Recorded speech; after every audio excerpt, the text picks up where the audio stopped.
Check, check. 1, 2, 3, 4. Let's go!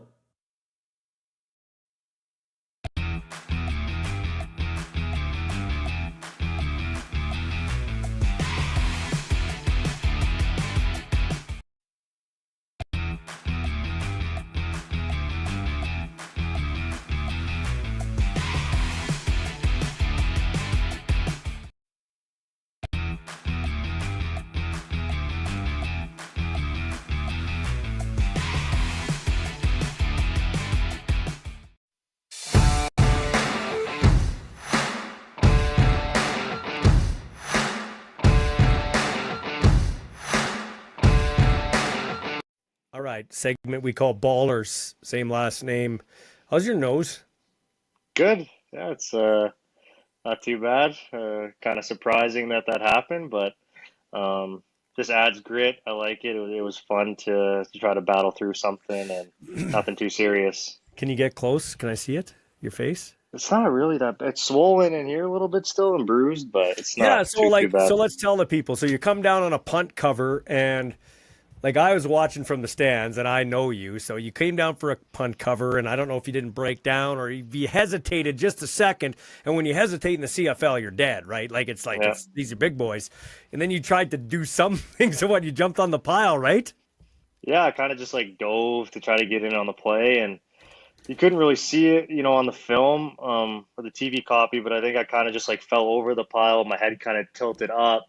And I think one of the Stampeders got pushed back, and his foot must have just perfectly somehow the back of his cleat went into my face mask and smashed me on the nose and the face. And I knew like immediately what had happened. I was down on all fours, and the guys were like, "Ethan, get up, get up."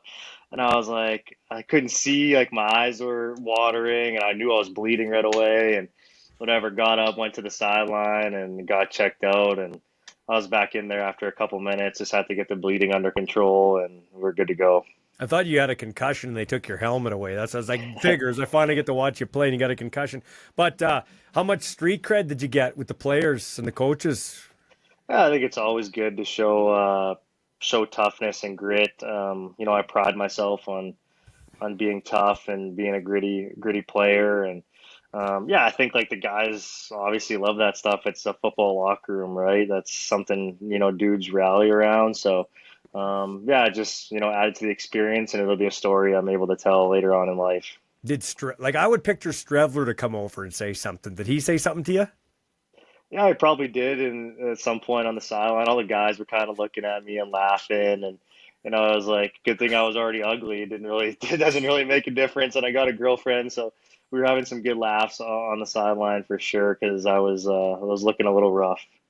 Yeah. So and talk about injuries. I wanted to bring this up because your buddy Bonds goes down on the second touchdown to Tevin Jones, who Yeah, actually is a friend of mine. I get along well with Tevin, good guy, former rider, former elk. But Bonds goes down, and he put out on Instagram that he's done for the year. yeah. What's it like, first of all, mentally to see a guy go down? Like even you get hurt, but yours wasn't a serious. Yeah, What's it feel like mentally to see your teammate go down? it's brutal. I think in the game, you obviously have a short memory, so you see it happen. It sucks. You get down on a knee, maybe say a prayer for a guy, but then it's one of those things about sports. It's like on to the next play, next man up. Like we got to try to win a football game. So I think it's something you see after the game when you see a guy on the training table, or whatever the injury may be. Maybe he's in a cast or he's in a boot or something, and like, yeah, this is serious. He might not be back this year. It's obviously sad and disappointing, but it's the nature of football, and that's the great thing about a football locker room. You got a lot of guys that have been through similar situations, and you got brothers and people you can lean on throughout that process. But it's always tough to see anybody go down in a football game, not only your own team, anybody across the league to go down. So it sucks, but you move on and you wish him nothing but the best in his recovery. So, but physically, what does that do for you guys? Without giving too much away, like you started that game with Dexter Lawson, who I thought didn't play a bad game since you plucked him off the couch and brought Yeah. him in. Okay, and then Butta, as you like to call him, goes down, Bonds, and you have to put in Vavel, who's also your kick returner. just talk about that because the chemistry, I don't think people really realize the chemistry that goes into playing corner, playing halfback, the communication between the Yeah. two. Because a lot of people were bitching online and even in the stands, why are they playing so off? Like, what? Why are they doing that? Yeah, I mean, I think naturally fans, probably tend to focus on offense a little bit more, and they realize, hey, there's chemistry between quarterbacks and wide receivers, and center and the quarterback. But it's the same in the secondary. You get used to playing next to a guy for so long, and you develop, tendencies, and when you want to, break off on routes and trade stuff off, and at the distance you want to do those things, and different guys have different, they get comfortable at different depths. So. It's definitely hard. You want to have continuity in the secondary, but like you said, I thought Dex did a really good job last week. Getting thrown into the fire, and Trey too. Obviously, he's been doing great things, kick returning and punt returning this year. One of the most dynamic guys in the league already at that as a rookie. I thought he did a really good job too for getting thrown in there. So it'll be good to see those guys, get an opportunity to get a week of practice under their belt and get out there and do it again this upcoming weekend. What kind of mentality do you got to have when you're blocking for a Vavel like that? For instance, I'll give you a for instance because I've paid way more attention to special teams than I ever have before. Okay, so you come in on a punt block because it's designed like you come in rushing. Okay, Yeah. You don't get there obviously because it's like bang they got the punt off, Yeah. which is no surprise. But then you looped back and got in position to make a block for Vavel. Talk about your mindset doing something like that. Like how hard is it to block for a guy like that? What are you planning to do with or trying to do with a guy like that? Yeah, I think like you always have the return in mind and the leverage you want to get. The biggest thing is just getting a body on a body at the end of the day. And when you have a dynamic guy like Trey back there, you just got to get a body on a body and give him a split second to make a cut or a move.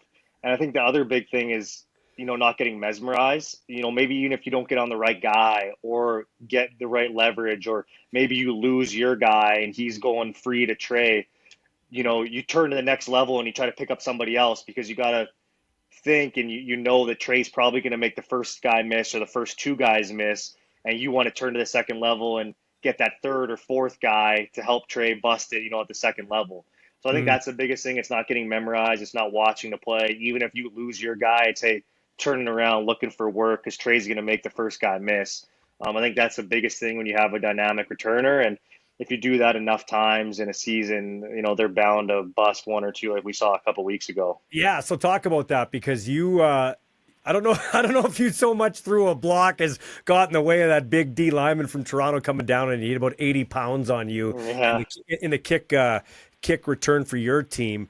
But being on home turf in those ugly W jerseys, which I don't like, but just being there, pumped up, running, like helping him. Like, yeah, I saw the wide view and you like hurdled a guy and you ran down to celebrate. What was that like? And that was a nice answer back by Vavel and your kick return team. Yeah, I think we had just thrown a pick six right before that.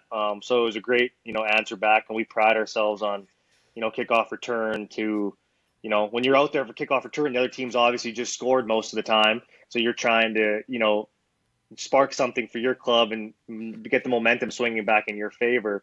So that was a really cool experience. Obviously, first home game for me a couple weeks ago, and being on the field, for a big touchdown like that was awesome. And I think that's, the fun part. You work so hard with these guys day in and day out, and it's fun. Once it pays off, you get to go celebrate in the end zone together, and we pride ourselves here, celebrating together and not being selfish and doing your own thing. So it was awesome to all get together as a group and celebrate in the end zone together. Tui Ellie, 65, had that nice touchdown catch in BC, the big lineman. He comes in for extra beef. I was sitting in front of his cousin and family at the game. Yeah. And so when Castillo lined up for the field goal from 63 yards to tie the CFL record, I turned to them and I said, when he hit the 58-yarder earlier in the season against Calgary, I believe, he had told you on the sideline he's good from 62, 63. I said, he'll be money. He'll hit this. What was that like being on the sidelines watching Castillo punch that one through? Yeah, Poppy's awesome. I don't really like to watch those big kicks sometimes. I kind of turned my back and I was watching on the big screen. But yeah, we obviously have faith in him to go out there and hit it from any range, and there was a little bit of wind at his back too. So I think it was probably good from 67 ish, and it was right down the pipe. Like I mean, dead center. He told me after. He said, I think that might have been the nicest ball I've ever kicked in my life. It just felt so pure coming off his foot. So that was awesome, to see that. And obviously we wish the result would have been better and we could have closed the game out. But it's good to know that he's kicking the ball really well this year, and we have a clutch foot and Castillo to go out there and make a kick at any moment. You and I would text during CFL games, even when you're in college, and we'd be like, or even NFL, we'd be like, kickers. But Yeah. What's it like now being on special teams? Castillo and Jammer, Sheehan, they're like your quarterbacks. So Yeah. And like honestly, great guys, like dudes you just want to hang out with, like really awesome people. I mean, specialists have to be different, right? Like the long snapper, kicker, punter, they're kind of in their own world. And, they're like they are football players, but they aren't football players. Like they truly are specialists, right? They don't do the tackling and the hitting, and they don't have to be in offense and defense and meeting scheming. Like they are called on to do their job, and it's a high pressure job and obviously high pressure situation. Like we saw that weekend with the 63-yarder, and all three of them were involved in that, right? Like Ian snapping, Jammers holding, Castillo has the kick. So, it's one of those jobs where, throughout the week, you may see him at practice, maybe not doing much, walking around, helping out with scout cards and stuff. But when, the moment's on, those guys have to be on all the time. So, you really respect them a lot from a mental point of view. Speaking of special teams, longtime specialist Mike Benson's let go. Yep. What's that like? Like, you're a new guy to this. What's that like? You got a guy in the I know he was hurt, but then he's fought back. What's it like being in a locker room and all of a sudden that guy's gone?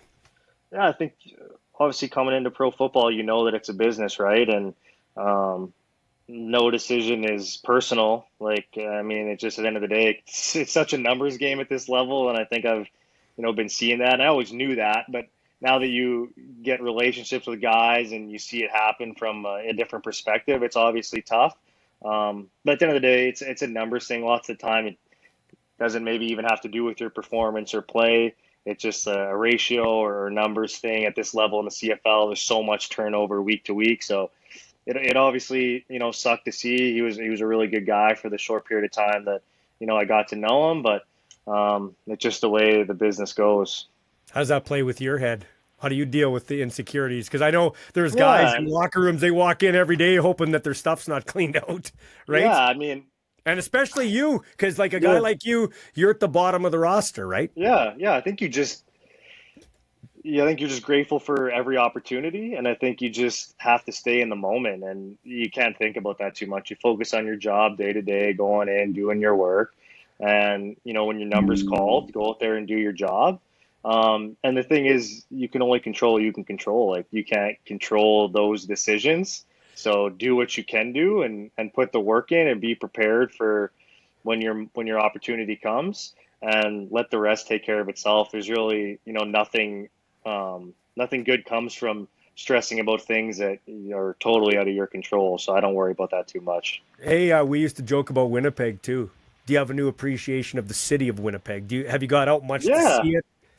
Yeah, obviously, like Montana came up here a couple times, and that's when I tend to do more, I guess, when she's here, because we actually go out and shop and go to the Forks and eat some food.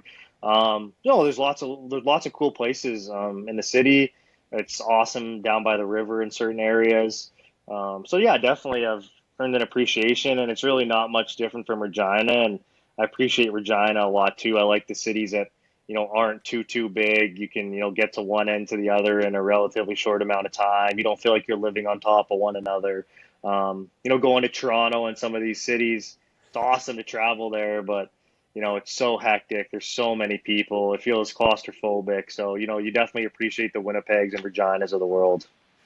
Thursday night football. I hate Thursday night football. I think it's the most ridiculous thing. Like, this might be, like, for me, it's always watchable when I'm watching my offspring, but if you weren't playing, it might be an unwatchable game. Maybe it won't be. Maybe it'll be a great game, but I'm just like, this is just like, it's not good on the body. It's not good for the product. What's it like on a short week like this? Is this really your first one as an active guy for a short week? Yeah, I think like our shortest one. I mean, Yeah, it's a new experience. In college, you're used to playing, every Saturday at the same time. So you got the same week almost every single week. This level, it could be playing on this Thursday, and then maybe you don't play till a Saturday, and then you got a long week, and then the next week you play on Saturday, now you play on Thursday. So it's always changing, and you have to be adaptable. Yeah, I mean, the product thing, I think obviously you're a pro and you pride yourself on being a pro, there's no excuse. But I think from behind closed doors and just logically, when you have a short week, there's less time to prep, there's less time to get your body ready, and then there's less time for game planning. So I think, games on Thursdays sometimes maybe tend to be sloppier because, there just isn't the same amount of hours in the week to be ready to go. Um, yeah, like I don't know. You're a pro. You signed up to do this, so it's fun. And if your body's feeling okay from the last week's game, I don't think too many guys mind it. But I definitely see the downside to it as well. I think if I was grading the Bombers out of 10, I'd give you 7. That'd be about the max I'd give you, 7 out of 10. Okay, that's what I would say, 70%. Yet you're 4-4. You could be 5-3. In fact, you probably should be 5-3. Hey, before I do that, let me go back to the kick. Like he makes the kick. He's pumped up. He's a human. He's high-fiving guys. I'm watching him. In hindsight, should you guys maybe even have taken a time count there? Wind's at his back. He's pumped up. He's got a strong leg as it was, and it carries into the end zone, which he would even admit hurt your team. Yeah, I mean, I think he did an interview this week and kind of talked about how that, dampened the mood of the kick a little bit. And he'll probably reflect back on the kick, in weeks or at the end of the season and think about how cool that was. Yeah, I mean, it wasn't an ideal situation. Obviously as a defense, we still would have liked to, get a stop there, and you'd like to think it didn't make that much of a difference. But yeah, obviously not ideal. And you can always, hindsight's always 2020. Do you take a time count? Does that help you too? Because you're backing up. You can talk about it for a little bit longer. It's weird because sometimes you get that TV timeout after a kick or a touchdown, and then sometimes the refs are like, "Hey, let's go. We're rolling," and Poppy's still getting high fives from everybody, and the refs like, "Hey, we're going. You don't have time to really talk about situational things. Oh yeah, hindsight's 2020.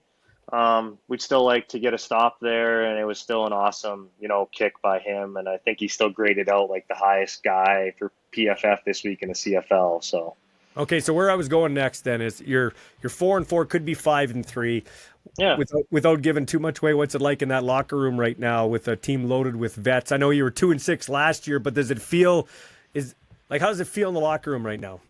no, there's still so much belief. This is such a tight group. Um, yeah, I mean, there's no panic. Obviously, there's like urgency. Guys want to win. It's frustrating to, kind of be up and down right now. But I think it's just, we had spurts of playing really good football in that game in Calgary, and I think we are trending in the right direction. There's no doubt about it. It's just about putting a full 60 minutes together now on all three phases. I think we've seen spurts from every single phase where we're playing really good football, but we haven't strung it all together yet. And I think once we do, this thing's going to get rolling here pretty quick. And like we're at the midway point here coming up after the Ottawa game, and there's still lots of football yet, and we're trending in the right direction, and we're feeling good. This could be a special teams battle. You got Bob Dice, the head coach, who has a special teams background. You got Mike O'Shea, the head coach, who has a special teams background. Mike Miller, who's one of the greatest special teams players of all time. And Rick Campbell, who's been around the block, who's running their special teams over there. So without, you're not going to give me any trade secrets, but special teams, it's always important, but it could be extra important in this game. I hope so. I mean, it's obviously fun. It's a fun aspect of the Canadian game. And like you said, it's always important. I mean, look at last week, like we just talked about, 63-yard field goal, kick the ball through the end zone, single point, ball on the 40-yard line, go the other way, kick a game-winning field goal. Like it is wild like that, and it can make or break games. So I hope it's a special teams battle, and I hope we come out on top, and it's one of the reasons we get the victory here tomorrow night. So it's nuts. It's nuts. I was talking to you after, if you were on special teams, it was either kick return or punt return.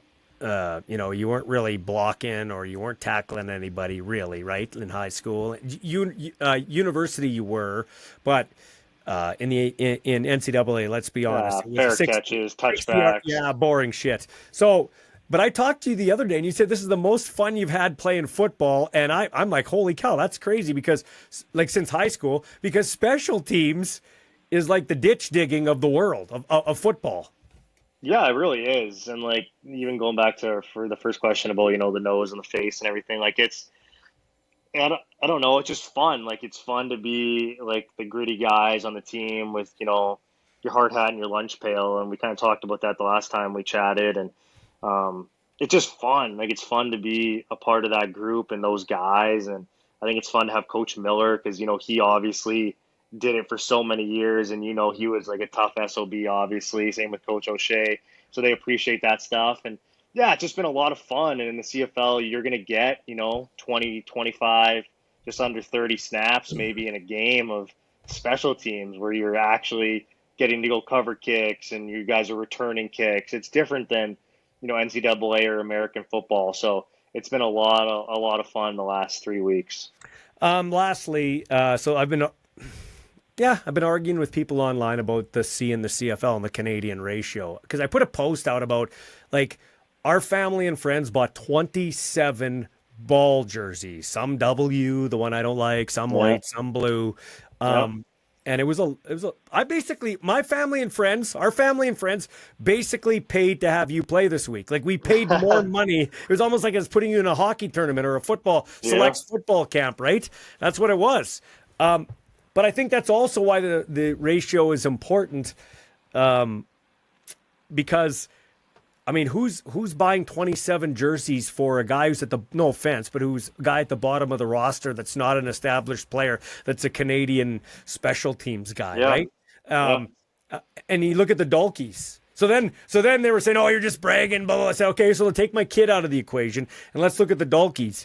The Jaden Dalkey's a glue guy, could play defense, but he's a role player on special teams. His Yep. family brings 100+ people to the Edmonton game because he's from Leduc when the Riders are there. 60+ to Calgary, 10 to 40+ to Regina for all the games. Plus they've got the concessions. Plus they got the jerseys. Plus the excitement. Like Yep. that was my point. That's why the ratio is important." Well, and I mean, you've been hammering home like the Canadian and the CFL and all these points that you've been making. You've been hammering this home since I was like 6 years old, like way before there was a thought of me even playing, football. And I think it is important. I think it gives, Canadian kids opportunity, and that's all you can really ask for, right? And it gives Canadian kids a shot, an opportunity, and it helps grow the game at a youth level because kids like, me or, the Dembskis of the world or my roommate Joey, it gives us, something to look up to when we're kids. I'm looking at, for me, like the Getzlaffs, playing and trying to be a receiver like him. And you grew up wanting to be that guy on the Rough Riders or the Winnipeg Blue Bombers. And, once you do get to that point, your family members and people in your community, like they want to get behind you because the CFL is a big deal up here for, a lot of kids and a lot of families. So Mhm. I think it's huge for the league, and I think it's huge for, building Canadian stars. And like you said, people buying jerseys and getting out to games and trying to pack the stands like they were, so many years ago. So yeah, I totally agree with you. I think the C and the CFL is, a huge part of this league. So it'll be kind of weird seeing ball on the back of jerseys, though, won't it? Even if is your friends and family. Yeah, it probably will be. I mean, it's cool this year, seeing my name on the back of jerseys. Never had that when I was in North Dakota, a little bit in Calgary, but I didn't get to play very much. So yeah, it's a little bit of a pinch me thing, but yeah, it's cool for people to want to support, obviously, and that's one of the things. I pride myself on working hard because I know people are proud of me and what I've done and what I've accomplished and what I am doing.